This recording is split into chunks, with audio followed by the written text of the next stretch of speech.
Hello my dear ladies, 13-14 years మధ్య పిల్లల్లో periods అనేది రెగ్యులర్గా రాకపోవడంతో ఇటు గర్ల్స్ అలాగే మదర్ కూడా చాలా సఫర్ అవుతూ ఉంటారు, చాలా టెన్షన్ పడుతూ ఉంటారు. ఇది ఏమైనా హెల్త్ ప్రాబ్లం ఏమో అని.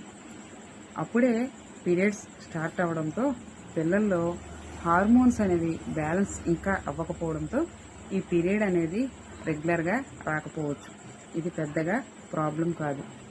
పీరియడ్స్ స్టార్ట్ అయిన 1 or 2 ఇయర్స్ వరకు ఇది ప్రాబ్లం కాదు. అలాగే ఇంకా కొంచెం 15-16 ఇయర్స్ మధ్య పిల్లలకి పీరియడ్ రెగ్యులర్గా రావడం లేదు అంటే వారు ఎక్కువగా జంక్ ఫుడ్ తినడం, సరైన నిద్ర లేకపోవడం, స్ట్రెస్ ఎక్కువగా ఉండడం, వీటి వల్ల కూడా పీరియడ్ అనేది ఇర్రెగ్యులర్ అవ్వవచ్చు. అసలు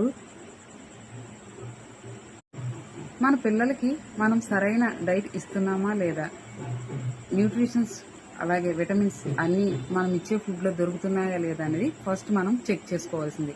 ఇక రెండోది, పిల్లలకి స్ట్రెస్ ఎక్కువగా ఉండడం అంటే స్టడీ, ఎగ్జామ్ టెన్షన్స్, ప్రాపర్గా స్లీప్ అనేది లేకపోవడం, లేట్ నైట్ వరకు మొబైల్ యూజ్ చేయడం వల్ల స్లీప్ అనేది సరిగ్గా లేకపోవడం వల్ల కూడా ఈ పీరియడ్స్ అనేది ఇర్రెగ్యులర్ అవ్వడం, దాని ద్వారా పీసీఓడి, పీసీఓఎస్ ఇలా ఇటువంటి చిన్న చిన్న హెల్త్ ఇష్యూస్ కూడా వచ్చే ఛాన్సెస్ అయితే ఉన్నాయి.